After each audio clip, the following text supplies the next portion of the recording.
Hello everyone, কি অবস্থা সবার? আশা করি সবাই ভালো আছেন। তো আজকে নদীর পাড়ে আসার উদ্দেশ্য হলো আমার বড় ভাইকে নিয়ে আসছি। তার কণ্ঠে কিছু গান আমরা শুনবো। Let's go.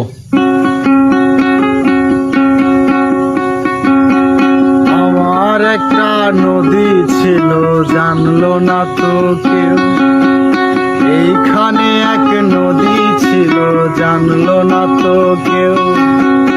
আমার একটা নদী ছিল, জানলো না তো কেউ।